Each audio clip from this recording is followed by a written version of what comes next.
원내 일당과 과반수 의회를 구성을 하면은 이제 그동안의 발목 잡기는 대단히 어려워질 것입니다. 180석이면 이 나라의 미래는 절망입니다. 경제가 더 나빠지고 민생은 파탄에. 호남 지역에서 민주당의 호남 싹쓸이만큼은 안 됩니다. 21대가 국회가 더 나빠지지 않게 하는 방법, 교섭단체 정의당입니다, 여러분. 그 두 정당이 국회의원을 배출하면 우리나라는 세계에서 비웃음거리가 됩니다.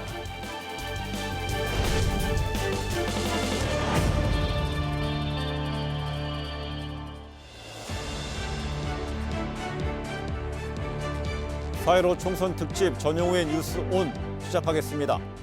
여러분의 소중한 한 표는 대한민국의 현재를 규정하고 미래를 결정합니다.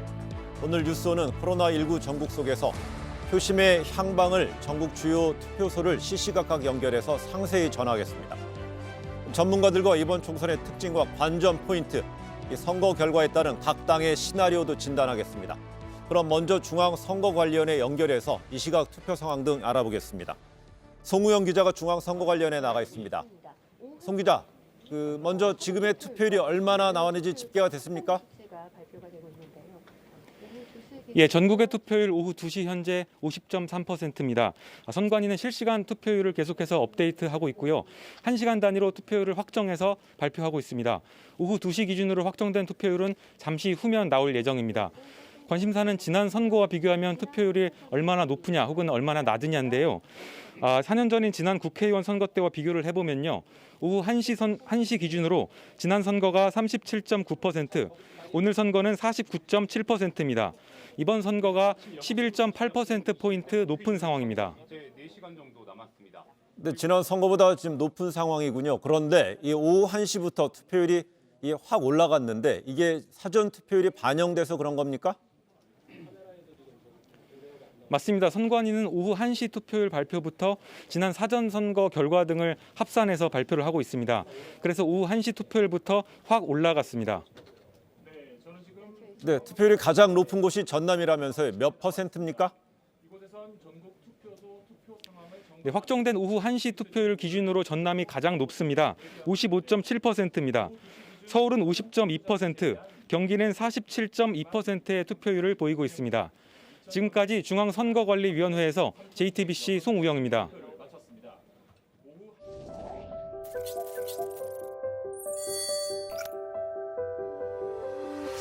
나는 국민들 이런 이야기하면 눈물 날라고 그러는데 정말 정치가 바로 섰으면 좋겠고. 야간 수당에 대해서는 조금 더 좀 강하게 지원할 수 있도록 제도를 마련했으면 좋겠습니다. 성범죄에 대한 처벌과 모니터링 강도를 강력하게 높여주셨으면 하는 목소리를 전달합니다.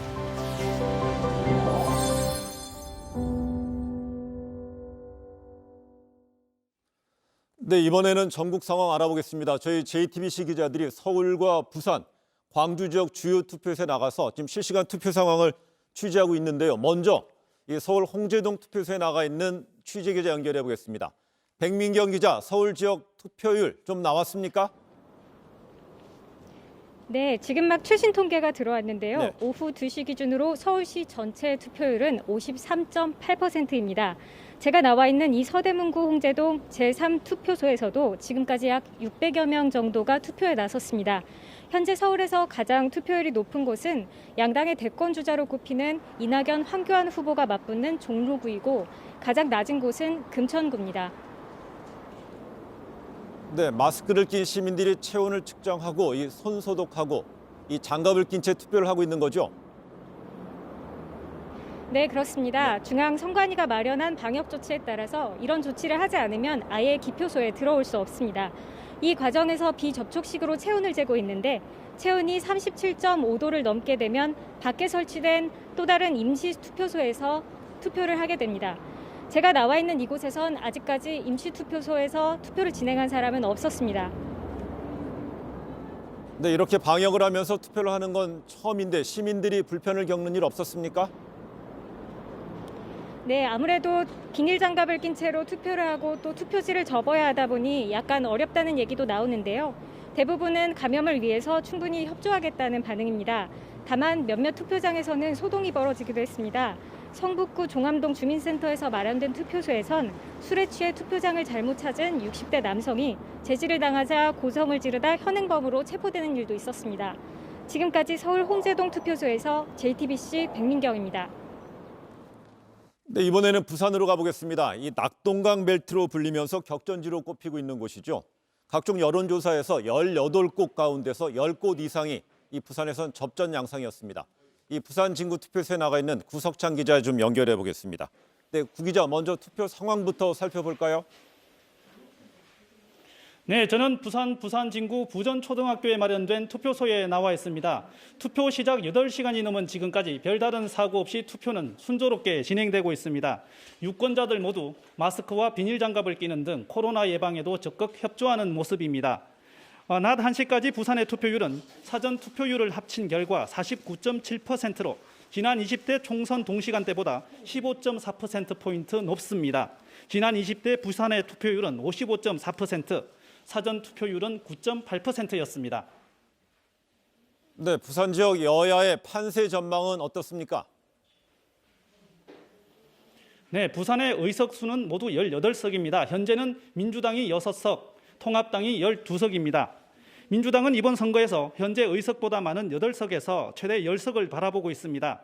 반면 통합당은 이번 총선에서 최소 15석 정도 가능할 것으로 내다보고 있습니다. 앞서 실시된 여론조사들에 따르면 18개 선거구 중 10곳 이상이 접전 양상인데 결국 숨은 유권자들의 표가 오늘 어디로 더 향할지가 최대 변수입니다. 인근 경남에서도 이 나름 중량감 있는 인사들이 출마해서 관심을 끄는 선거구들이 있죠?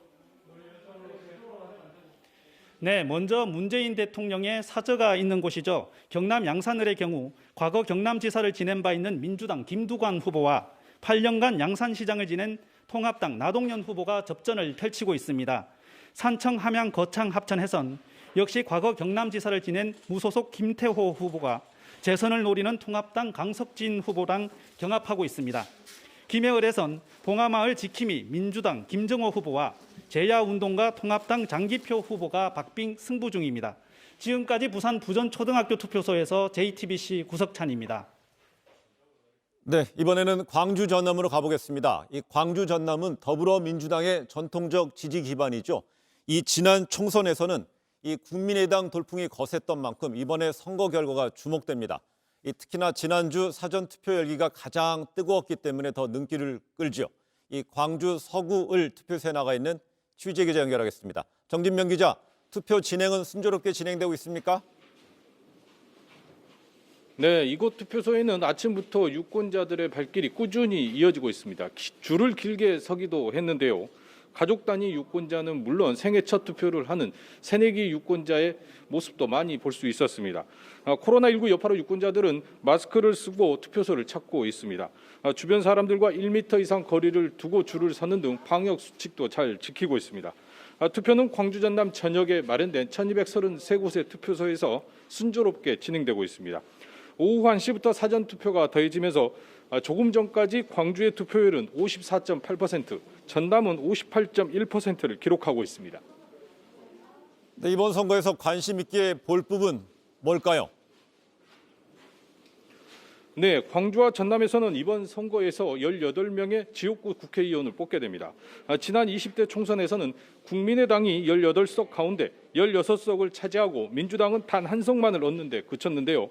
이번에는 민주당이 전통적 지지 기반을 토대로 대부분의 의석을 찾아오겠다는 목표를 세운 상태입니다. 지난 총선 당시 국민의당 소속이었던 민생당과 무소속 후보들의 입장은 많이 달라졌습니다. 여러 여론조사에서 민주당 후보가 높은 지지율을 얻고 있어 큰 부담을 안고 있는 겁니다. 지역 표심의 향방에 관심이 모아지고 있습니다. 광주에서 치열한 접전이 벌어지고 있는 곳 어디를 꼽을 수 있을까요? 네, 지난 총선에서 민주당은 광주에서 한 석도 얻지 못했습니다. 하지만 이번엔 분위기가 다른데요. 이런 가운데서도 광주 북구가 민주당 조호섭 후보가 무소속 김경진 후보와 접전을 벌이고 있어 쉽게 예측하기 힘든 상황입니다. 또 이곳 서구 을에서도 민주당 양양자 후보가 육선의 민생당 천정배 후보를 상대로 지난 총선에 이어 재대결을 펼치고 있습니다. 민주당의 정권 안정론과 현역의 인물론 사이에서 유권자들의 선택에 관심이 쏠리고 있습니다. 지금까지 광주 구모 이동 제5투표소에서 JTBC 정지명입니다. 네, 지금까지 서울과 부산과 광주에 나가 있는 세 기자 연결해서 현재 투표 상황 알아봤습니다.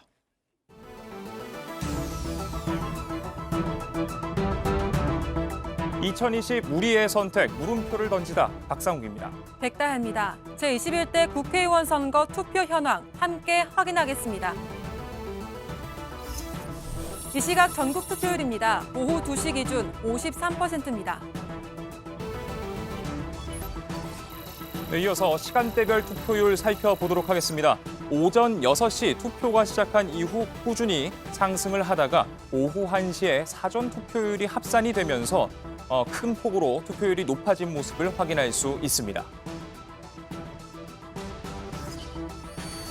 같은 시각을 기준으로 해서 올해 총선 투표율과 지난 6년 동안의 선거 투표율을 비교해 보겠습니다. 오후 2시 기준 올해 총선 53%의 투표율을 보이고 있습니다. 46.8%의 투표율을 보였던 2018년 지방선거 때보다는 높고 59.9%를 보였던 2017년 대선 때보다는 조금 낮습니다. 자, 그럼 전국 17개 광역시도별로 투표율을 살펴보겠습니다. 먼저 유권자 수 846만 5천여 명의 서울입니다. 현재 53.8%의 투표율을 기록하고 있습니다. 유권자 295만 6천여 명의 부산입니다. 오후 2시 기준 투표율 53.3%입니다. 이어서 대구입니다. 전체 유권자가 207만 1천여 명인데요. 오후 2시 기준 52.2%의 유권자가 투표에 참여했습니다. 유권자 250만 명의 인천입니다. 현재 투표율 49.8%입니다.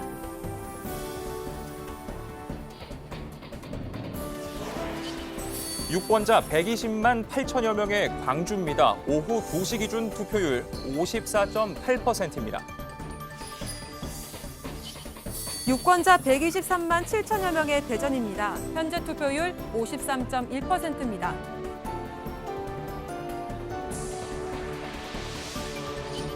이어서 유권자 95만 3천여 명의 울산입니다. 현재 투표율 54.1%를 기록하고 있습니다. 유권자 26만여 명의 세종입니다. 현재 투표율 56.4%입니다. 이어서 전국에서 가장 많은 전체 유권자 4분의 1을 차지하는 경기입니다. 현재 투표율은 50.6%입니다. 유권자 수 132만 3천여 명의 강원입니다. 현재 투표율 55.9%였습니다. 이어서 충북입니다. 전체 유권자는 135만 4천여 명인데요. 현재 52.7%의 유권자가 투표를 마쳤습니다. 유권자 178만 1천여 명의 충남입니다. 현재 투표율 51.2%입니다. 유권자 154만 2천여 명의 전북입니다. 오후 2시 기준 투표율 57.5%입니다. 유권자 수 159만 2천여 명입니다. 전남 58.2%의 투표율을 보이고 있습니다. 이어서 경북입니다. 유권자 수는 228만 2천 명인데요. 현재 오후 2시 기준으로 55.1%의 투표율을 기록하고 있습니다. 유권자 282만 3천여 명입니다. 경남 55.3%의 투표율을 보이고 있습니다. 유권자 수 55만 4천여 명의 제주입니다. 투표율 51.4%를 기록 중입니다.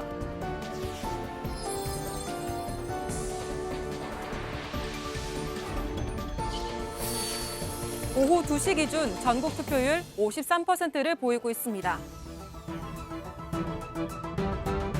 네, 투표가 마무리되는 오후 6시까지 전국 14,000여 투표소는 활짝 열려 있습니다. 여러분의 소중한 투표권 꼭 행사하시기 바랍니다.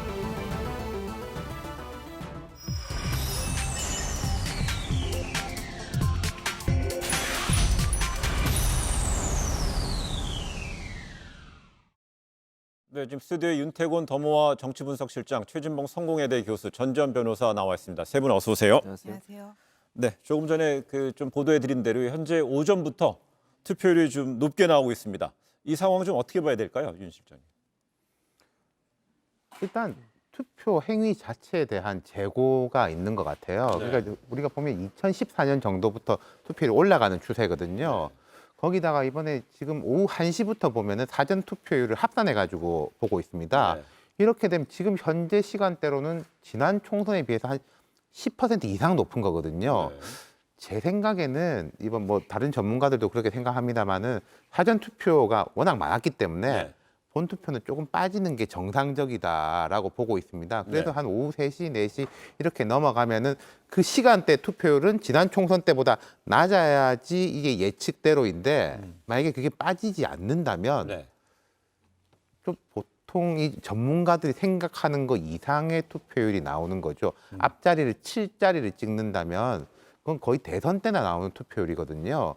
19대하고 20대 총선에선 앞자리가 5였잖아요. 그렇죠. 58 뭐 이런 식이었고 지난 지방선거가 60%를 살짝 넘었는데 네. 그것도 지방선거 치고는 상당히 많이 나왔다. 그래서 네. 제가 모두에 말씀드린 게 투표율 자체가 재고되는 흐름이 있는데 그렇다고 하더라도 한 63, 4 혹은 뭐 5 이 정도를 내다보고 있는데 한 3시, 4시를 좀 봐야 될 것 같아요. 그래서. 예, 우리 최진봉 교수 전 전 변호사는 투표하셨어요? 네, 저는 금요일 날, 그러니까 지난주 금요일 사전 투표하셨네요. 투표일 첫째 날 했습니다. 예.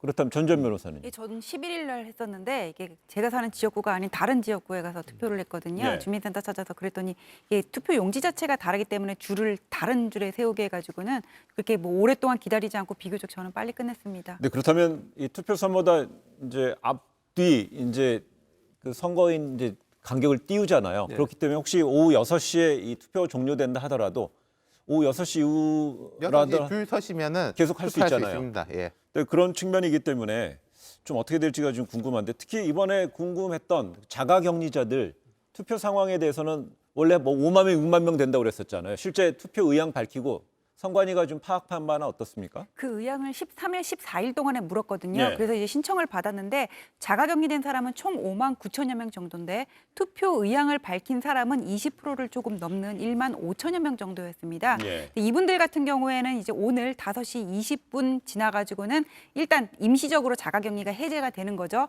투표소에 가서 투표를 할 수가 있는데 원칙적으로는 공무원이 1대1 동행을 하는데 지자체의 사정에 따라서 못 그러는 데가 많거든요. 네. 그런 경우에는 자가격리 앱이나 전화를 통해서 투표소에 도착은 했는지 집으로 돌아왔는지를 공무원이 체크하게 됩니다. 예, 공식 선거 운동 기간이 끝나는 어제 자정까지 숨바쁘게 돌았습니다. 특히 이번 선거의 가장 큰 화제 지역 중에 한 곳이죠. 서울 종로에서는 이낙연 후보, 황교안 후보 각각 전략 지역을 한번 찾아간 것 같아요. 어디 간 곳을 보면 어디에 지금 전략이 있는지 알 수 있는 거 아닌가요? 그렇죠. 그러니까 종로구의 동묘 앞 역이라고, 그러니까 네. 동묘 앞이라는 역이 있는데 그 역 앞에서 이제 이낙연 후보는 거기서 마지막 연설을 했고, 황교안 대표 같은 경우에는 황교안 후보는 성균관대, 본인이 출신 학교가 성균관대잖아요. 거기를 거쳐서 마지막에 또 마지막 호소를 했는데. 기본적으로 저는 이런 생각이 들어요. 이낙연 후보는 마지막에 했던 메시지가 이렇습니다. 때로는 오만한 민주당도 바로잡겠다. 그 말은 결국 승기를 어느 정도 잡았다고 판단하고 전체적으로 안정적으로 민주당에서 중요한 역할을 하겠다는 쪽으로 아마 의지를 표명한 걸로 보여집니다. 네. 황교안 대표 입장에서는 끝까지 거짓말하는 정권을 심판해달라 이런 얘기를 했어요. 추격자의 모습이라고 볼 수 있겠죠. 결국 현재 판세로 봐서 불리한 상황이 있다고 보지만 그럼에도 불구하고 끝까지 저를 밀어주셔서 정권 심판을 하게 해달라는 주장을 했었고, 이제 이낙연 지금 후보 입장에서는 아무래도 본인이 들어가게 되면 중요한 역할을 하게 될 것이라는 것을 부각시켜서 네. 무게감 있는 후보라는 점들을 강조한 그런 메시지를 마지막으로 던졌다고 볼 수 있을 것 예. 같습니다. 그 두 후보의 메시지에 대해서는요. 뭐 적합한 메시지 전달이었습니까? 예, 지금 두 사람이 쓸 수 있는 메시지 전달 맞고 네. 최 교수님 말씀하신 대로 이낙연 후보는 나 개인 플러스 민주당의 선대위원장으로서의 역할 그리고 뭐 그런 거 있지 않습니까? 지금 현재 민주당의 분위기 좋다 이런 이야기 많이 나오잖아요. 네. 민주당한테 표를 너무 많이 줬을 때 또 너무 기고만장해서 그러는 거 아니야라고 하는 마음에 대해 가지고 한 번 더 짚어주는 것이고 그다음에 황교안 대표는 황교안 대표대로 지금 이제 마지막 메시지는 네. 통합당에서는 견제지 않습니까? 심판보다 견제는 톤 다운된 거거든요. 네. 여기에 대해서 강조를 하고 있는 거죠. 그렇습니다. 이런 거 하면은요, 여야 주요 인사들은 유권자로서 각각 한 표를 행사했습니다. 주요 인사들 오늘 화면에 많이 나온 것 같아요. 네, 일단 이낙연 후보부터 볼게요. 이낙연 후보는 자택 인근에 있는 투표소를 찾았고요. 그다음에 황교안 후보는 해화동 제3투표소를 찾았고, 심상정 후보는 사전투표를 마쳤다고 하고, 또 손학규 상임선대위원장 같은 경우에는 이제 평창동 투표소를 찾았고, 안철수 후보는 과거에 지역구였던 노원구에서 투표를 했다고 하는데 여기서 투표를 하면서 나온 메시지가 좀 차이가 있어요. 이낙연 후보는 뭐라 그러냐면은 선거 문화가 개선될 여지가 있다 이렇게 얘기를 하셨거든요. 이거는 뭔가 지금 뭐 180석 유시민 이사장 발언 이후로 민주당이 좀 몸을 낮추는 분위기로 지금 전략을 바꾸고 있거든요. 그거와 최근 여론조사에서 뭔가 앞서가는 사람의 어떤 겸손함 그런 것들을 보여주는 메시지가 아니었나 싶고, 황교안 후보는 국민들께서 이 정부를 견제할 수 있는 의석을 주시리라 생각한다 이거거든요. 그러니까 이건 끝까지 표를 호소하는 그런 모습을 보였고, 안철수 후보는 뭐라 그러냐면은 투표율을 가지고 선거 결과를 점치는 것은 안 좋은 과거의 기성정치 선거 문화다. 그러면서 어떤 후보라도 좋으니 많이 나와서 꼭 투표해 주셨으면 좋겠습니다. 그랬는데 그거는 투표율 자체가 높아지면은 국민의당을 지지하는 중도층 표도 많이 나올 거다. 그런 기대감에서 나온 메시지가 아닌가 싶습니다. 오늘 뭐 윤 실장은요. 오늘 투표하는 후보들, 주요 후보들 보면서 뭐 좀 눈에 들어온 부분이 있었습니까?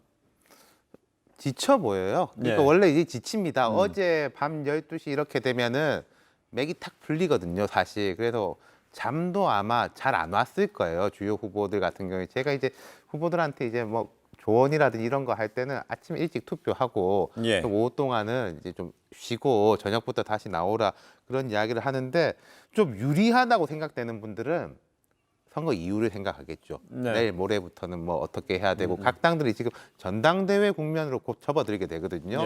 또 국회 같은 경우에는 16일 오후 2시에 임시회의가 소집돼 있습니다. 추경 문제 때문에. 그래서 이게 재선하는 분들은 국회 잘 나오는데 떨어지는 분들은 정말 나가기 싫거든요. 그래도 이번에는 좀 많이들 결과와 무관하게 국회로 나오셨으면 좋겠습니다. 알겠습니다. 지금부터는 지역구 상황 좀 짚어보겠습니다. 먼저 접전 지역들 상황. 그동안에 저희 뉴스온에서도 지속적으로 접전 지역을 좀 살펴왔잖아요. 그렇습니다. 아무래도 이제 가장 접전지라고 볼 수 있는 것은 광진을, 그 동작을 이 두 군데가 될 것 같은데 제가 개인적으로 생각할 때는 광진을 동작을은요, 제가 볼 때 격차가 아주 근소한 차이로 결정이 날 것 같아요. 특히 광진을 같은 경우에는 뭐 정말 그 예상할 수 없을 정도로 접전을 펼치고 있어서 어떤 결과가 나올지 좀 주목이 되고 있는 상황이고요.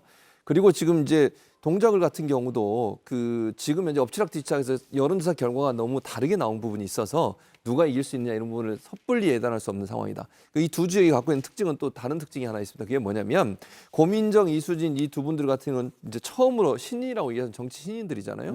그러나 오세훈, 나경원 두 사람 같은 경우는 아주 오랫동안 정치를 했던 사람들이고 상당히 무게감 있는 역할을 했던 분들이에요. 그리고 지지도도 어느 정도, 인지도도 어느 정도 있는 것이고요. 그런데 과연 이 두 분이 어떻게 되느냐는 결국 현 정부에 대한 힘 실어주기가 먹힐 수 있는 거냐, 또 국민을 위해서 노력하겠다고 하는 현 정부의 어떤 국정 후반기를 밀어주려는 어떤 지지세가 결집을 할 수 있을 것이냐, 아니면 국정 심판이라고 하는, 즉 지금 현재 정권에 대한 심판을 얘기하고 있는 오세훈, 나경원 후보의 어떤 당선이 가능할 거냐 하는 부분, 이 부분이 눈여겨볼 부분이다. 결국 개인기와 그다음에 정권이나 대통령이 갖고 있는 지지율이 어느 정도까지 충돌해서 어느 부분이 승리할 거냐 하는 부분이 눈길을 끄는 부분이라고 생각이 됩니다. 그 지금 보면 이제 수도권 지역의 판세 부분에 있어서 수도권은 서울하고 또 경기잖아요. 경기 지역도 분명히 초박빙 지역 혹은 박빙 지역으로 분류되는 곳이 있죠. 그렇죠. 경기도는 고향이 되게 흥미로워요. 지금 고향은 원래 민주당 플러스 심상정 대표에서 민주당하고 정의당이 텃밭이었는데 고향에서 주요 정치인이 우리 김현미 국토부 장관, 윤해 교육부총리 등이지 않습니까? 쭉 빠졌어요. 그래서 이제 민주당 쪽에서는 신인들이 나갔고, 통합당 쪽에서도 전투력 있는 신인들 내지는 이제 비례대표 초선 의원 김연아 의원을 배치했죠. 고향이 부동산 문제에서 뭐 3기 신도시 이런 걸로 해가지고 이제 민심이 안 좋을 것이다라고 해서 부딪히니까 고향이 전반적으로 접전지로 보이고, 그 중에서도 제가 말씀드린 이제 김현미 의원이 빠진 자리에 들어온 이용우 전 카카오 대표, 카카오뱅크 대표죠. 카카오뱅크 대표하고 부동산 전문가인 그 비례대표 출신의 김연아 의원이 격돌하는 곳 되게 재밌습니다. 근데 이런 거 하면은요, 어제 서울 광진구 선관위는 이 고민정 후보를 공직선거법 위반 혐의로 검찰에 수사 의뢰하기도 했습니다. 어떤 이유였습니까? 네, 어제 이제 광진구 선관위는 고민정 후보와 네. 선거사무장 등 3명을 선거법 위반 혐의로 동부지검에 수사 의뢰했다고 얘기를 했는데 네. 그 내용은 보면은 고 후보 측에서 8만여 가구에 대해서 선거 공보물을 발송을 했습니다. 근데 이 안에 있었던 공보물의 내용이 문제인 거예요. 그 내용을 보면은 한 주민자치위원이 고 후보를 지지하는 발언이 들어가 있었는데 주민자치위원 같은 경우에는 선거법상 선거운동을 할 수가 없거든요. 그럼 이게 만약에 고 후보 측에서 선거운동을 하게 했다면은 이건 부정선거운동이 돼서 3년 이하의 징역 또는 600만 원 이하의 벌금에 해당하는 죄가 되고 만약에 이 지지 사실이 그런 사실이 없었는데도 허위로 실었다면은 허위사실 공표죄가 돼서 형이 더 무거워지거든요. 그렇기 때문에 고발을 했다는 건데 고 후보 측에서는 선관위가 이러한 사실을 투표 전날 그 오 후보 측에다가 전화로 미리 알려준 것은 선거 중립 의무 위반이다. 지금 이렇게 반발하고 있습니다. 근데 이런 어떤 고발 내용에 대해서는 이제 확인된 내용은 아니잖아요.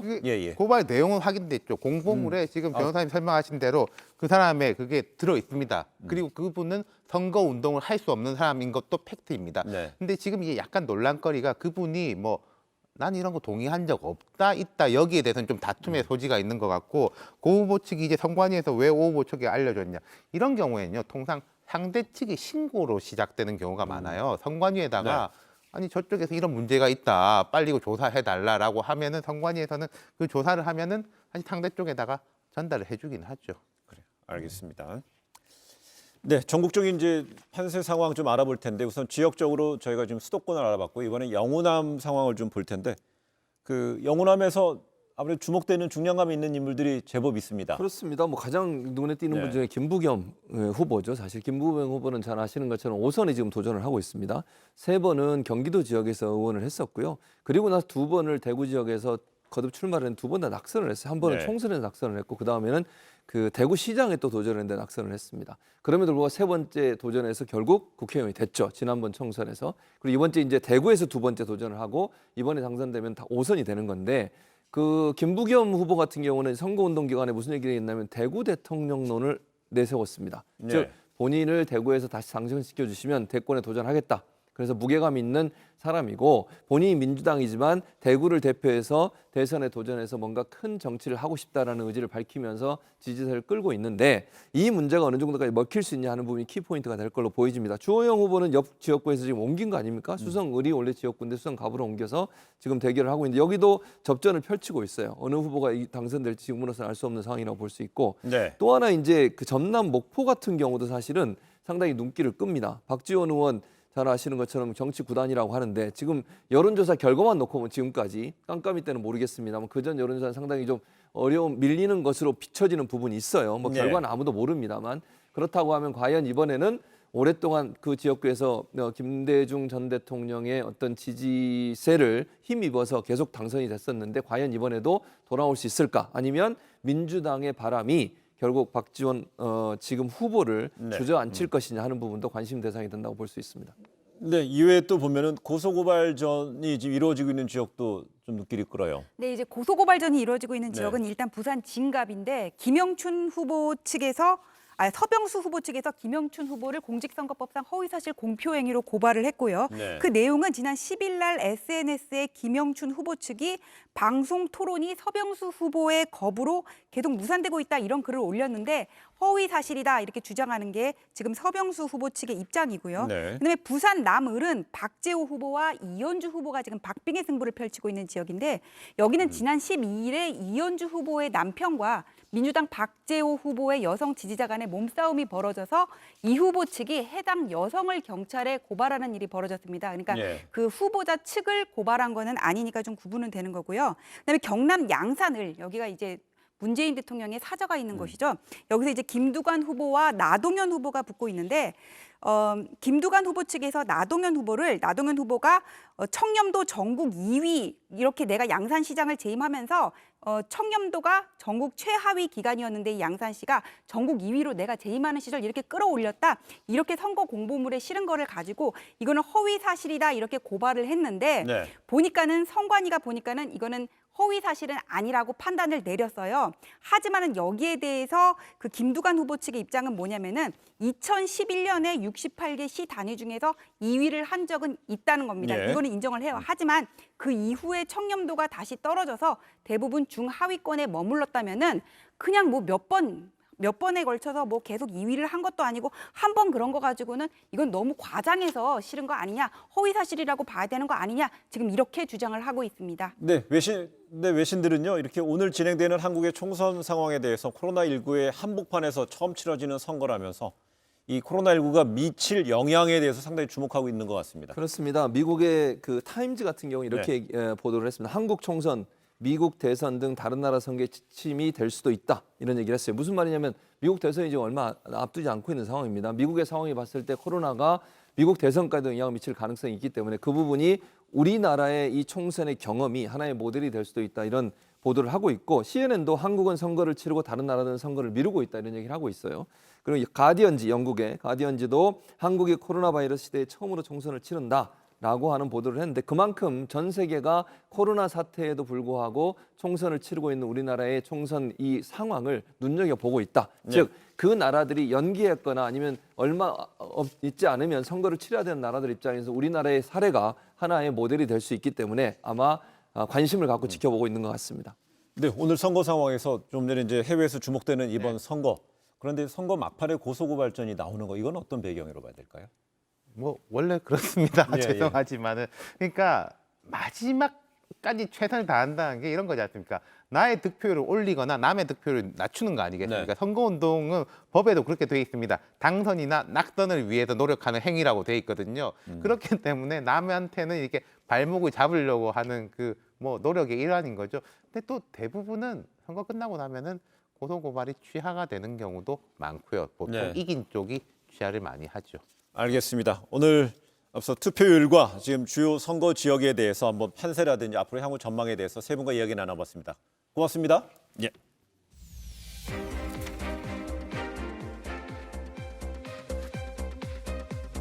민심 터치 스크린 통해서 다양한 민심을 보여주는 코너입니다. 저희 물음표를 던지다 코너 준비해봤는데요. 그 맨 처음 물음부터 바로 던져보겠습니다. 네, 선거 기간 어떤 이슈가 있었을까요? 선거 기간 주요 이슈 알아보겠습니다.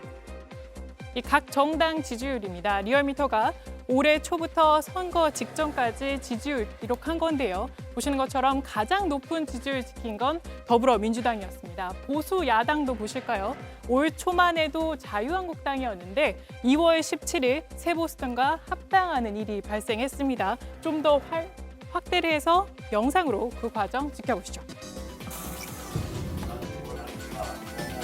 통합 논의를 더 이상 늦출 수 없습니다. 신설 합당을 추진하겠습니다.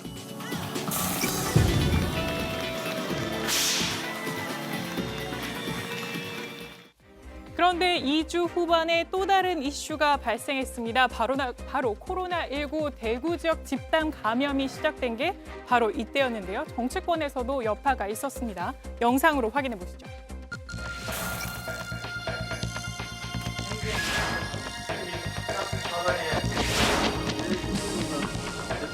정치권과 지방자치단체의 적극적인 방역 협력, 무능과 무대책, 그 피해는 고스란히 우리 국민들이.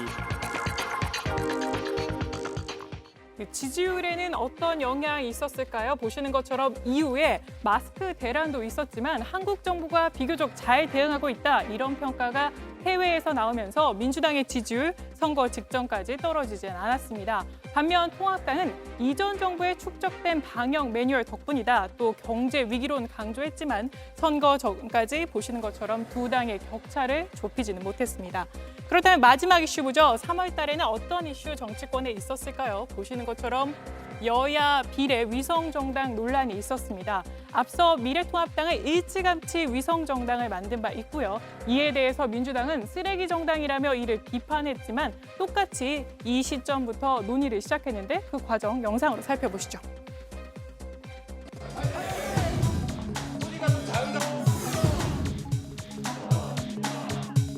부끄러운 정치 모습을 국민께 보이게 되려 매우 참담하고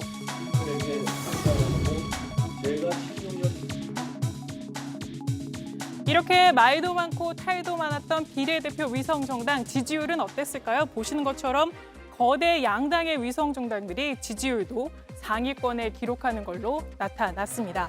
그렇다면 이번 선거부터 달라진 점 뭐가 있었을까요? 한번 살펴보시죠. 먼저 첫 번째, 18세 선거권이 부여됐습니다. 그러니까 오늘부터 만 18세가 된 고3 학생들도 투표를 할 수 있게 된 건데요. 인원은 얼마나 될까요? 54만 명이 넘습니다. 또 달라진 점, 연동형 비례제가 도입됐습니다. 연동형 비례대표제, 쉽게 말해서 정당이 받은 득표율대로 의석수 배분하자는 겁니다. 그동안 전체 300석 가운데 지역구 253석을 제외하고 이 나머지 의석에서만 정당 득표율대로 나눠가다 보니까 민심이 왜곡됐으니 이제는 이 가운데서 30석만이라도 연동을 하자는 겁니다. 이런 게 바로 준연동형 비례제인데 좀 복잡하죠. 그래서 저희가 20대 의석수로 따져보겠습니다. 20대 결과 보시는 것처럼 47석 각 당이 이렇게 나눠 가진 바 있습니다. 그런데 20대에서도 준연동형 비례대표제가 만약에 도입됐더라면 어땠을까요? 지역구에서 확보한 의석수를 빼다 보니까 거대 양당의 경우 지역구 의석수, 비례대표 의석수 이렇게 3분의 1 수준으로 줄어들게 되고요. 이 소수 정당의 경우 2배 이상의 의석수를 가져갔을 것으로 나옵니다. 그만큼 소수 정당의 원내 진입을 용이하게 하자는 게 법의 취지입니다. 그런데 실제로는 어떤 결과가 나왔을까요? 보시는 것처럼 거대 양당이 각각의 위성 정당을 내놓았고 여기다 민주당 계열의 비례 정당인 열린민주당까지 가세하면서 보시는 것처럼 비례 위성 정당이 난립하는 선거가 됐습니다. 지금까지 민심터치 안지연이었습니다.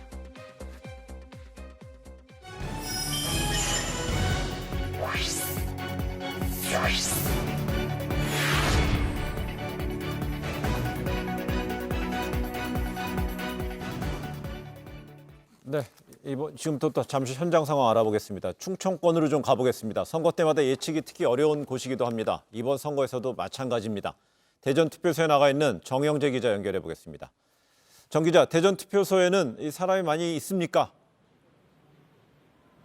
네, 제가 있는 곳은 대전 중구 서대전 초등학교에 마련된 투표소입니다. 아침부터 투표소들은 대체적으로 한산한 모습입니다. 전과는 다르게 밖에서 체온을 재고 비닐 장갑을 나눠줘야 하기 때문에 줄이 늘어서긴 했지만 붐비진 않았습니다.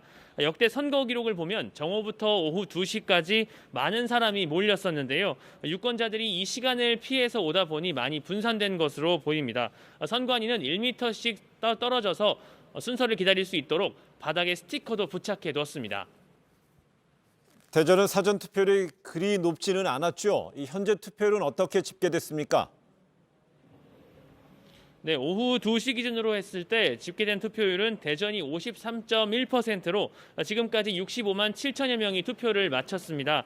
지난주 실시한 사전투표가 합산된 결과입니다. 대전 지역 유권자는 모두 123만 7천여 명인데요. 지난 2018년 지방선거와 20대 국회의원 선거에서도 두 차례 모두 58%를 넘었습니다. 이 때문에 남은 시간 더 많은 유권자들이 투표소로 몰릴 것으로 예상을 하고 있습니다. 네, 투표소를 찾은 유권자 가운데서 그 발열 증상이 있던 사람이 있다고 들었습니다. 이 투표는 한 겁니까? 네, 오늘 오전 충북 제천 신백동 제2투표소에서 투표소를 찾은 유권자 2명이 발열 증세를 보였습니다. 선관위는 체온이 37.5도를 넘거나 호흡기에 이상 증세가 있다고 말하는 사람을 별도로 투표하도록 유도하고 있습니다. 이 2명은 38도를 넘어서서 임시 기표소에서 투표를 마친 상태입니다. 네, 대전을 포함해서 이 충청권의 접전 지역 한번 잠시 살펴볼까요? 대전의 경우 현재 7개의 선거구인데요. 미래통합당이 3석, 더불어민주당이 4석을 차지하고 있습니다. 이 중 대전 중구가 가장 관심 지역입니다. 경찰 인재개발원장인 더불어민주당 황운하 후보와 현역 의원인 미래통합당 이은건 후보가 맞붙었습니다. 또 이 밖에 충남에서는 공주, 부여, 청양 지역도 접전입니다. 청와대 대변인 출신인 더불어민주당 박수현 후보와 5선에 도전하는 미래통합당 정진석 후보가 맞붙었기 때문인데요. 지금까지 대전에서 JTBC 정영재입니다. 네, 이번에는 대구로 가보겠습니다. 보수정당 강세 지역이죠. 이번엔 코로나19로 큰 피해를 입은 곳이기도 합니다. 대구 수성구 투표소에 나가 있는 정종문 기자 연결해 보겠습니다. 정 기자, 지금 투표율은 어떻습니까? 네, 오후 2시 현재 52.2%를 보이면서 전국 평균에는 약간 못 미치는 수준을 보이고 있습니다. 하지만 오전에 유권자들이 이 투표소를 많이 찾아서인지요. 오전 9시 기준으로는 전국에서 가장 높은 투표율을 일시적으로 보이기도 했습니다. 또 선거구별로도 좀 차이가 있습니다. 제가 지금 있는 이곳 수성은 거물급 후보들의 맞대결로 관심이 집중됐기 때문인지 오후 2시 현재 투표율이 58%로 대구 지역에서 가장 높은 투표율을 보이고 있습니다. 전국 평균보다도 높은 수치입니다. 네, 방금 얘기한 것처럼 대구, 수성, 갑을 모두 이번 선거에서 관심을 끄는 지역이잖아요. 네, 그렇습니다. 우선 대구 수성갑은 4선 현역 의원들의 맞대결이 펼쳐지고 있습니다. 더불어민주당 김부겸 후보 그리고 미래통합당 주호영 후보입니다. 여야의 중진 의원인 두 후보는 이번에 당선이 되면 대선에 출마하겠다고 밝혀서 주목을 받기도 했습니다. 또 대구 수성을에선요, 미래통합당 이인선 후보와 무소속 홍준표 후보가 맞붙었습니다. 통합당 공천에서 배제된 홍준표 후보가 여기서 무소속으로 출마를 하면서 경북 경제부지사를 지낸 통합당 이인선 후보와 접전을 벌이고 있습니다.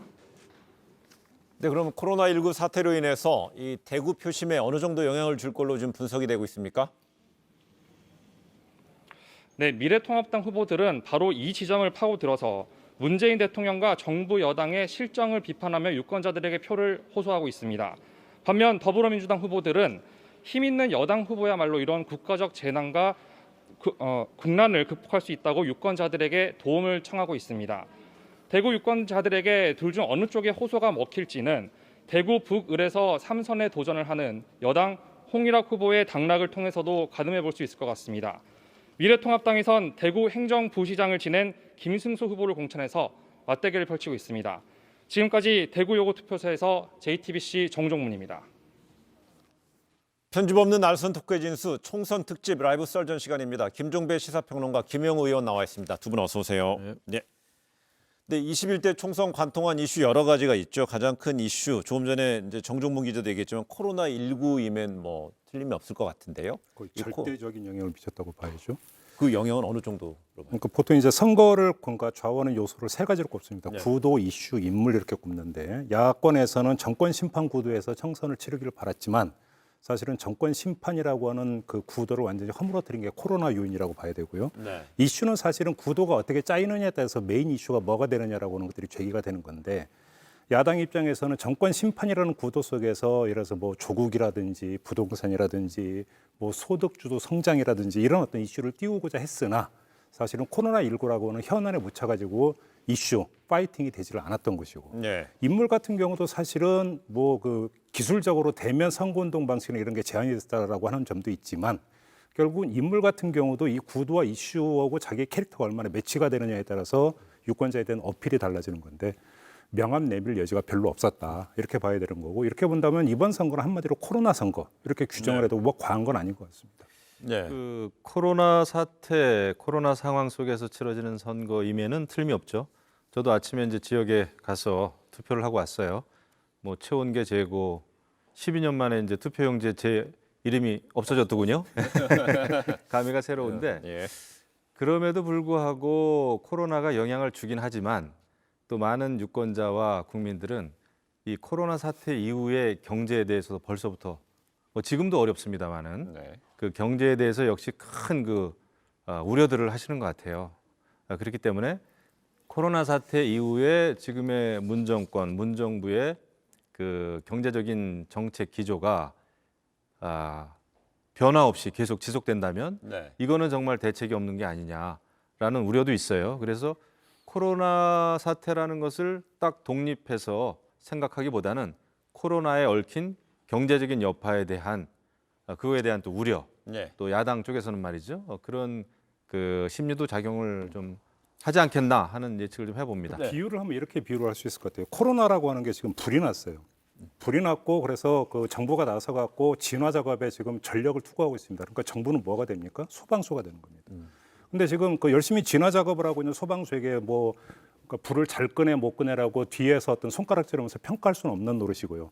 자, 이 소방수가 그럼 이전에 진화 능력이 어떻게 됐는가를 과거로 돌아가서 따질 겨를이 없는 거죠. 일단은 발등에 불을 끄고 봐야 되는 거니까 네. 일단은 어떤 그 진화 작업 일선에 나선 소방수하고 같이 힘을 합쳐서 불을 꺼야 된다라고 하는 어떤 절체절명의 어떤 그 위기 의식이라고 할까요? 과제 이런 것들이 유권자 심리 저변을 파고들면서 야권의 정권 심판론을 한마디로 무력화시켰다 이렇게 봐도 됩니다. 좋은 표현이신데 이제 불이 나고 난 다음에 잿더미 속에서 누가 집을 지을 것인지 그게 지금 굉장히 이제 관심사인 거예요. 재건의 말. 그렇죠. 재건의 집을 문제였네요. 져야 되는데 예, 불이 날 만한 집을 과거에 졌던 사람이 또 져야 되겠느냐 뭐 이런 거란 말이죠. 그러니까 야당에서는 그래서 결국 이제 정권 심판에 대한 그런 그 슬로건을 또 들고 나왔죠. 그래 알겠습니다. 그럼 코로나19가 이제 큰 구도를 잡았다면요. 그럼에도 불구하고 뭐 막말에 대한 문제도 있었고요. 뭐 공천 잡음도 있었고 또한 최근에는 사회적 이슈로 N번방도 있었고요. 코로나19 이외에 어떤 부분이 가장 표심에 영향을 줄 거라고 보시면 하나만 꼽는다면요? 예, 하나만요? 하나만 해보시고 넘어갈게요. 참 어려운 얘기네. 저는 뭐 그래도 말씀드리면 공천 잡음하고 네. 막말인 것 같아요. 아, 두 개 하셨네요. 그래 거기에 대해서 왜 뭐 꼽았을까요? 동의합니다. 이제 문제는 공천 잡음 뭐 여야 그 가리지 않고 있었는데 어디가 더 심했는가. 그다음에 다시 말해서 국민들 유권자의 뇌리에 어디가 더 선명하게 박혔느냐가 중요한 문제일 것 같고요.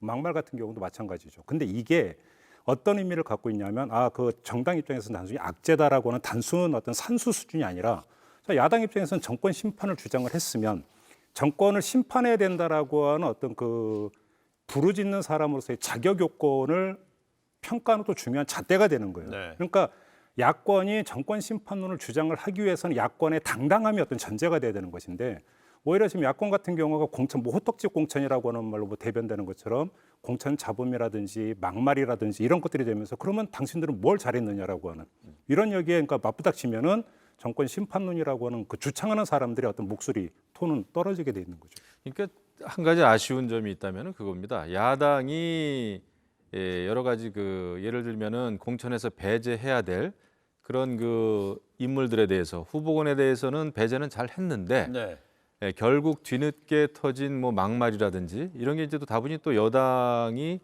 더 쉬운 그 막말 프레임에 좀 말려든 측면이 없지 않아 있는데 네. 뭐 그럼에도 불구하고 그런 특정 후보들의 막말이 너무나 크게 이슈가 됐어요.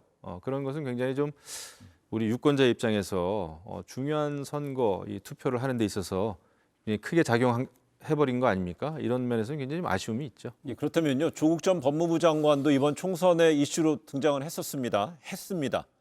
어느 정도 파괴력이 있었다고 봅니까? 제가 볼 때는 별로 파괴력이 없었어요. 그러니까 이 파괴력이라고 하는 것들이 이 조국 요인이라고 하는 어떤 이 그 파장이 어느 쪽을 향해 가느냐, 파장의 방향이 중요한 건데 그 첫째 예를 들어서 어떤 보수 진영을 뭐 일정하게 결속시키는 매개의 어떤 요인으로서 조국 전 장관 사례가 어떤 작동을 했을지는 모르겠습니다. 근데 사실 야당이 그 기대했던 것은 어떤 그 야당의 고정 지지층이 아니라 이른바 부동층, 마음을 정하지 못하고 있는 무당층이나 부동층에게 어떤 조국 그러니까 요인이라고 하는 것들이 파장을 미치면서 표심을 자기들로 향하게 하는 어떤 중요한 요인이 되고자 했던 것, 바로 이것 아니겠습니까? 그런데 아까 말씀을 드렸던 것처럼 이 코로나19 사태가 터지면서 정권 심판 구도가 아예 무너져 버렸고요. 이 상태에서 정권 심판의 이유로서 그러니까 첫 번째로 내세우고자 했던 조국 요인이라고 하는 것들이 크게 작동을 하지 못한 부분이 있는 거고 이것이 이제 뚜껑을 열어봐야 되는 것이지만 여기서 이제 단정을 못하겠지만 선거 과정에서 계속 추이로 나타났던 거 보면 부동층의 움직임을 보면 조국 요인이 부동층에게 아주 그러니까 지대한 영향을 미쳤다고 볼 수 있는 근거는 없어요. 네. 이렇게 본다면 그렇게 파괴력은 크지 않았다고 봐도 될 것 같아요. 그 조국 이슈가 파괴력이 이제 얼마큼 있었느냐 이거 측정하기는 어려워요, 그죠? 이게 측정하기는 어렵습니다만은 끊임없이 제기는 됐었습니다. 왜냐하면 또 열린민주당이나 이런 또 특정 후보들은 결국 이번 그 선거가 끝나면 이거 뭐 열린민주당뿐만 아니라 야당에서도 그런 표현을 많이 썼습니다만은 결국 이 투표 선거가 끝나면은 조국과 또 뭐 울산시장 선거에 개입한 또 인물들에 대한 법적인 또 수사와 또 재판이 이어지지 않습니까? 그래서 결국은 이제 21대 국회는 결국은 이제 조국 지키기와 또 그 반대 목소리, 그러니까 이제 극단적인 그 대결 양상으로 나갈 것 같은데 선거에서도 여전히 윤석열 몰아내기, 조국 지키기라고 하는 그 이슈가 끊임없이 있어는 왔어요. 얼마큼 영향을 줄지는 모르겠습니다만은. 근데 이렇다면 역대 총선에서 표심에 영향을 끼쳤던 이슈하면 시청자 여러분들 북풍도 있었지, 뭐도 있었지 했을 텐데 이번에는 북풍 뭐 이른바 색깔론 이런 부분은 어땠어요? 불지도 않았죠.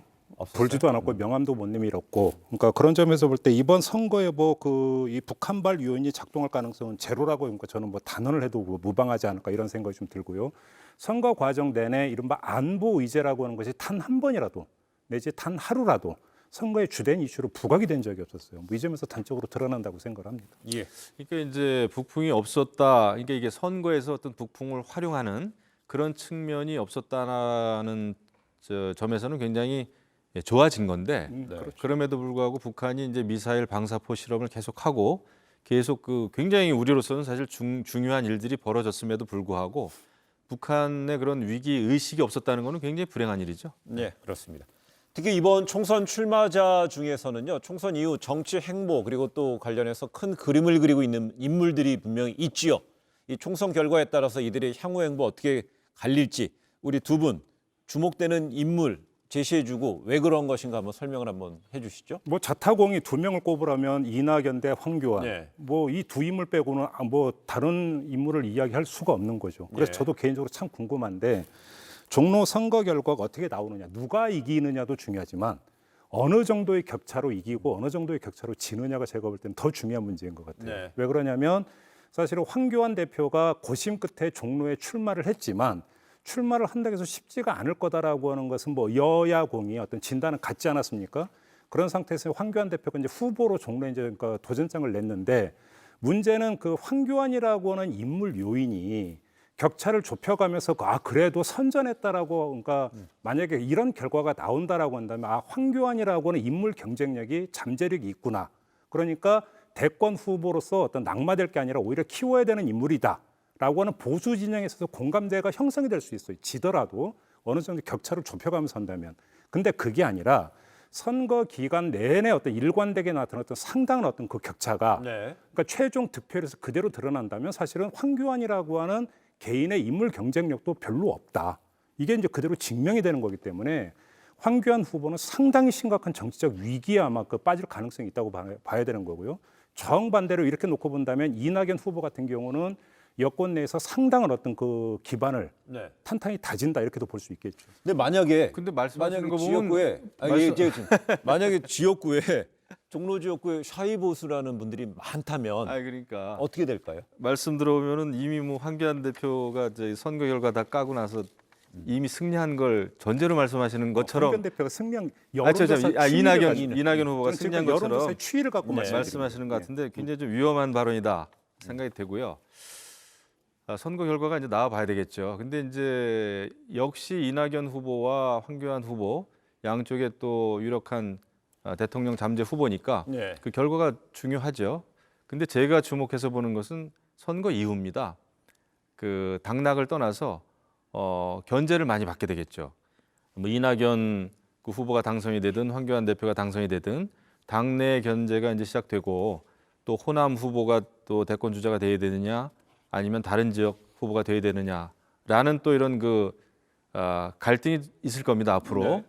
그리고 이제 가장 중요한 것은 이번 선거 결과가 종로 결과뿐만 아니라 본인들은 이제 전체 총선에 책임을 져야 될 위치에 있기 때문에 그런 것들이 또 이제 부각이 좀 되겠죠. 그리고 야당에서는 아무래도 수도권의 오세훈 후보, 그다음에 이제 무소속이지만은 홍준표 후보, 또 뭐 김태호 후보, 또 뭐 주호영 후보까지, 그다음에 이제 물론 선거 유세에 나선 유승민 후보 이런 잠재적인 후보들의 역량에 대해서 능력에 대해서 이번 선거에서 이제 평가가 되겠죠. 좀 전에 얘기했던 통합당의 오세훈, 홍준표, 뭐 김태우 무소속 후보까지 얘기했는데 만약에 그 투표에서 승리를 한 선거에서 이긴다면은 만약 다 이길 수도 있지만 그렇지 않은 경우도 있을 수 있고 일부만 이길 수도 있고 다양한 경우의 수가 있을 것 같아요. 그렇습니다.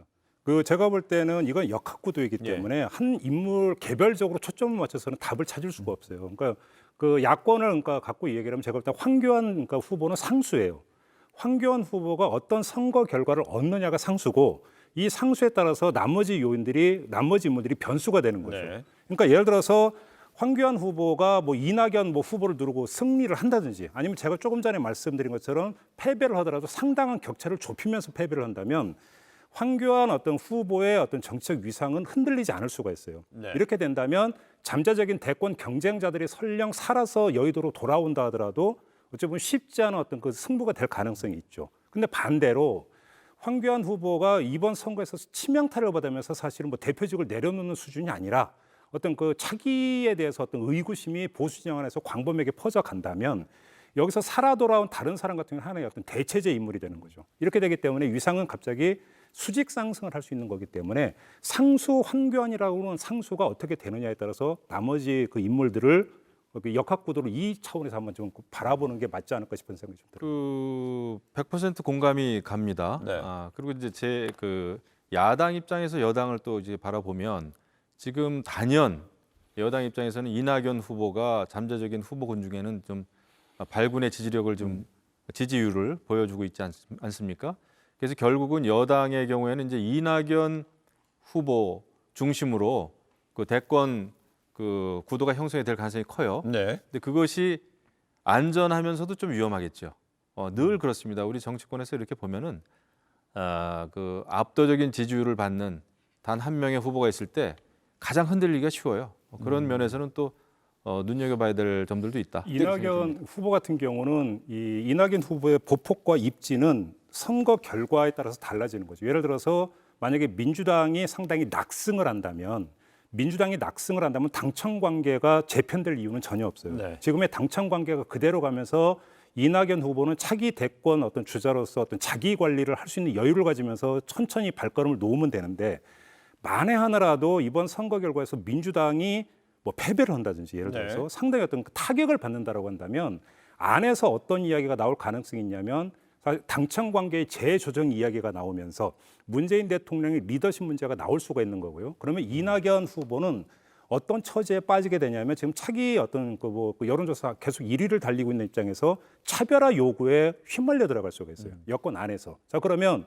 문재인 정부에 대해서 그럼 차기 주자로서 어떤 그 스탠스를 취할 것인가 입장을 분명히 하라. 그다음에 당 일각이나 이런 데서 만약에 차별화가 필요하지 않느냐. 정권 재창출을 위해서.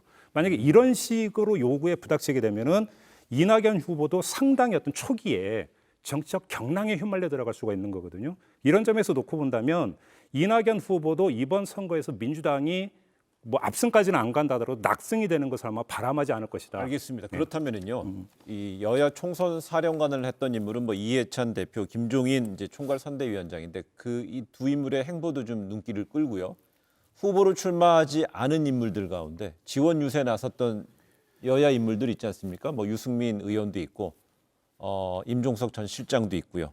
뭐 그 국토 종주를 한 뭐 안철수 그렇죠. 전 대표도 있고요. 제가 볼 때는 야당의 입장에서는 단연 뭐 뒤늦게 영입이 됐습니다마는 김종인 위원장이 역할이 그래도 컸죠. 네. 거의 뭐 전국을 그 노구를 이끌고 정말 전국을 다니면서 그래도 이슈를 제기를 했어요. 그게 얼만큼 크게 긍정적으로 작용했느냐는 또 별개의 문제겠습니다마는 그래도 야당이 거의 좀 이렇게 이렇다 할 주목을 받지 못할 때 들어와 가지고 이제 그런 여러 가지 메시지를 좀 남겼다 이런 생각이 들고 그리고 유승민 후보도 물론 주로 수도권에 좀 수도권이라는 이런 그 지역적인 그 바운다리 안에서 움직이긴 했습니다만 그래도 열심히 좀 뛰어줬고요. 그래서 이제 그런 그 두 명의 지원자들이 열심히 좀 야당에선 움직였다 이렇게 보고 제가 여당을 봤을 때는 뭐 이해찬 대표도 있겠습니다만은 그래도 이낙연 후보의 영향력이 컸던 것 같습니다. 종로뿐만 아니라 전국을 많이 다녔더군요. 네. 그런 게 물론 종로에서 본인이 당선되고 전국 아까 말씀하신 대로 전국에서 조금 미약한 성적이라면 그게 이제 역풍을 몰고 오겠으나 양쪽에서 성적이 좋다면은 그것은 이낙연 후보의 그 공이 되겠죠. 예. 뭐 전반적으로는 뭐 그 토를 뭐 달 필요는 없을 것 같은데요. 다만 한 분 김종인 선대위원장에 대해서는 좀 따로 이야기를 해야 될 부분이 있어요. 뭐냐면 선거 결과가 어떻게 되느냐에 따라서 예를 들어서 이제 그 선거 초기 단계에서도 김종인 영입 카드가 나왔을 때 어떤 시나리오가 있었냐면 총선 이후에 어떤 김종인 위원장과 황교안 대표가 역할 분담을 하는 거 아니냐. 예를 들어서 황교안 대표 같은 어차피 대권을 염두에 두고 있기 때문에 그다음에 어느 일정 시점에 가면 당권과 대권이 분리가 돼야 되는 것 아니겠습니까? 그러니까 오히려 그러니까 명예롭게 대표직을 내려놓으면서 그러니까 당무를 어떤 김종인 위원장이 맡고 황교안 대표는 대권 주자로서 이제 본격 행보를 하는 2인 삼각 체제로 갈 가능성이 있다라고 하는 시나리오가 나왔는데 이 시나리오는 미래통합당이 그러니까 선거 승리를 하거나 선거에서 상당히 선전을 했을 때를 전제로 한 시나리오인데 만약에 이제 그게 아니고 선거에서 패배를 한다면 총괄선대위원장이에요. 김종인 위원장은 총괄선대위원장이기 때문에 논리적으로는 포괄적인 책임을 가장 앞장서서 맨 앞에서 사실은 그 책임을 져야 되는 사람이 김종인 위원장이라는 거거든요. 그런 상태에서 김종인 위원장이 선거 이후에도 어떤 그 당을 틀어지면서 자기가 끌고 갈 수 있겠는가? 뭐 본인이 설령 그렇게 희망을 한다 하더라도 그거는 그러니까 일방적인 희망 사항에 그칠 가능성도 배제할 수는 없다. 이렇게 봐야 되겠죠. 알겠습니다. 근데 이번 총선 결과 뭐 저희가 잠시 뭐 일부 유력한 총선 후보도 있었는데 그 부분은 저희가 지금 시간 관계상 다음에 한번 논의하기로 하고요. 이번 총선 결과에 따라서는 국회가 여대 야소가 될 수도 있고요. 여소 야대가 될 수도 있습니다. 여대 야소가 될 수도 있고 여소 야대가 될 수 있는데 각각의 경우에 따라서 이루어질 어떤 파장, 후폭풍 어떤지 좀 하나씩 한번 짚어볼까요? 좀 미묘하긴 한데 네. 만약에 여대 야소가 되면은 아무래도 여당이 이제 자신감을 가지고 국정에 있어서 키를 쥐고 상당히 좀 밀어붙이겠죠. 네. 하지만은 또 그것도 있을 수 있습니다. 그러니까 여당이 무난하게 정말 다수 의석을 확보하면은 그 여유가 생기기 때문에 네. 야당에 대해서 조금 더 유화적인 국면으로 나올 수도 있겠다라는 생각이 듭니다. 예. 뭐 큰 차이는 없겠습니다만은 반대로 이제 여소 야대가 됐을 경우에는 사실상 여야의 좀 극심한 그 갈등이 예상이 되죠. 왜냐하면은 여당은 쫓기는 입장이고 또 문정권을 지켜야 되는 이런 입장. 그다음에 아까도 말씀드렸습니다만은 여러 그 정권 실세들의 재판이 있고 또 공수처라고 하는 그 법적인 기관을 이제 구성해야 되는 입장에서 네. 여당이 굉장히 야당에게 밀릴 수 없다라는 일념 때문에 굉장히 강하게 나올 것이다. 그리고 지난번에 이제 4+1이라고 하는 협의체를 만들었습니다만은 다시 한번 그런 그 협의체를 만들어 가지고 제1 야당에 대해서 대응을 하겠죠. 예. 여소야대라면 뭐 그거는 뭐 불을 보듯 뻔한 것 아니겠습니까? 국회가 어떻게 진행될지는 뭐 여기서 굳이 말씀을 안 드려도 될 것 같고 문재인 정부의 필생의 개혁 과제라고 하는 검찰 개혁조차 말 그대로 그 무위에 그칠 가능성. 당장 어떤 그 이번 총선이 끝나자마자 첫 번째 정치 일정이 공수처 이제 설치 예. 작업에 들어가는데 이것조차도 어떤 공전될 가능성이 있다고 봐야 되는 거고요.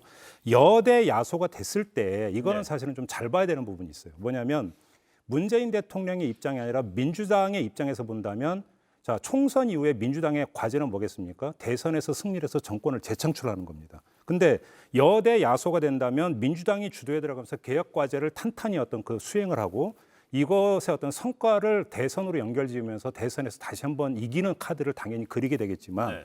사실은 그 코로나19라고 하는 여파가 사실은 너무나 엄중합니다. 왜 그러냐면 총선은 오늘로 끝나지만 코로나19는 계속되고 있죠. 근데 이것이 단순히 방역의 문제가 아니라 경제의 문제로까지 지금 가고 있고 이것이 단기간에 해결될 수 있는 과제가 아니기 때문에 여대 야소 국면이 된다면 그거는 그 이 경제라든지 이런 것에서 어떻게 우리가 먹고 사는 문제를 풀 것인가는 또한 어떤 여당이 민주당이 온전히 짊어져야 되는 짐이 되는 거죠. 네. 이걸 제대로 푼다면 제가 볼 때는 어떤 대선의 순풍이 다는 거고 이것이 되지 못한다면 오히려 대선 가서 책임을 추궁당할 가능성도 또 더 있는 거죠.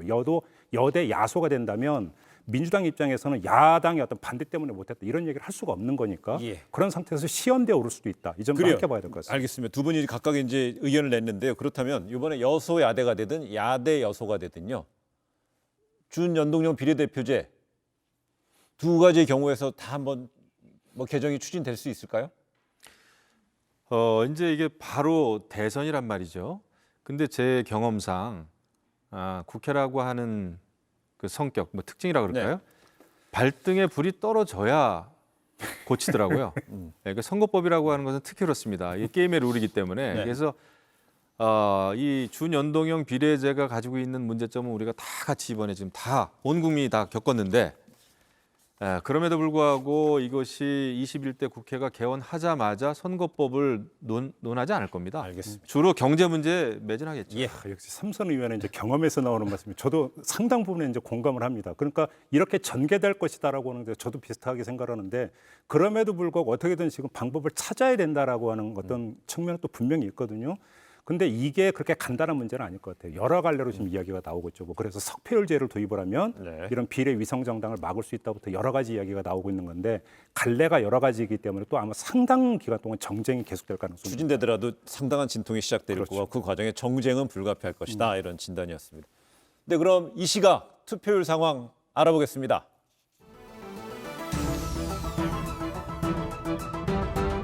(2020) 우리의 선택, 물음, 표를 던지다의 백다혜입니다.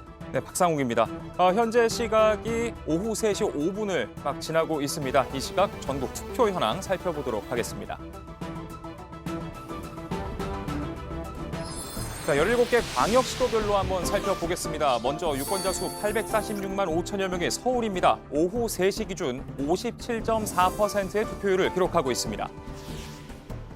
유권자 295만 6천여 명의 부산입니다. 현재 투표율 57%입니다.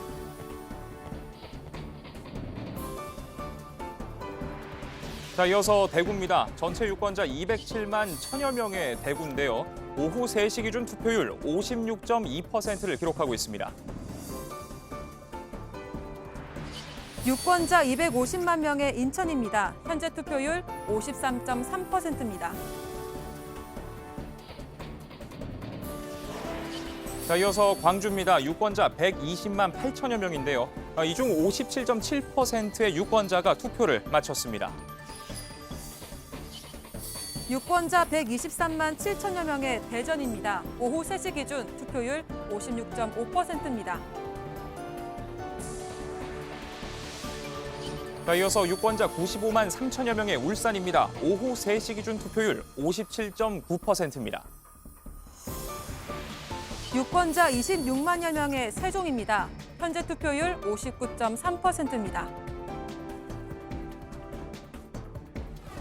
전국에서 가장 많은 유권자 총 1,106만 7천여 명의 경기입니다. 오후 3시 현재 54.2%의 투표율을 기록하고 있습니다. 유권자 수 132만 3천여 명의 강원입니다. 현재 투표율 58.8%입니다. 이번엔 충북입니다. 전체 유권자가 135만 4천여 명인데요. 오후 3시 기준 이 중 55.8%의 유권자가 투표를 마쳤습니다.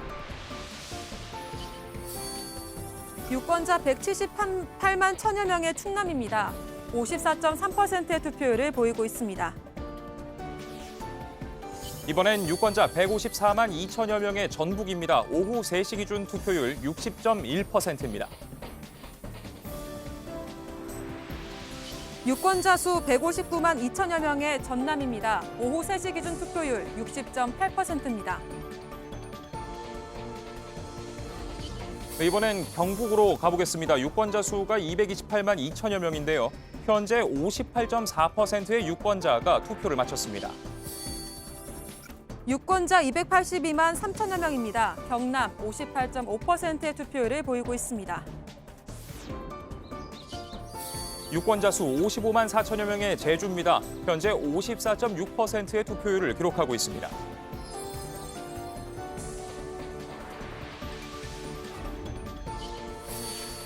오후 3시 기준 현재 전국 투표율 56.5%를 보이고 있습니다. 21대 국회가 다루게 될 예산의 총합 2,049조가 넘습니다. 이걸 유권자 수로 나누면 한 표의 가치는 4,660만 원에 달합니다. 이 소중한 가치 꼭 지키시기 바랍니다. 네, 김영우 의원, 김종배 평론가와 함께한 총선 특집 라이브 썰전을 끝으로 오늘 총선 특집 뉴스온 여기까지 하겠습니다. 시청자 여러분, 투표 인증샷을 찍으셨다면 JTBC에 보내주십시오. 무료 문자 샵 0987로 보내주시면 됩니다. 이 투표소 앞에서 찍은 인증샷, 이 엄지나 이 V자 등 V 등 다양한 포즈는 가능하지만 이 투표소 내부와 투표 용지를 사진으로 찍는 건 금지되어 있으니까 꼭 기억하시기 바랍니다. 선거 방송은 JTBC와 함께 해주시길 바라겠습니다. 잠시 뒤에 총선 특집 정치부 회의가 방송됩니다. 저희는 내일 오후 1시 55분에 찾아뵙겠습니다. 고맙습니다.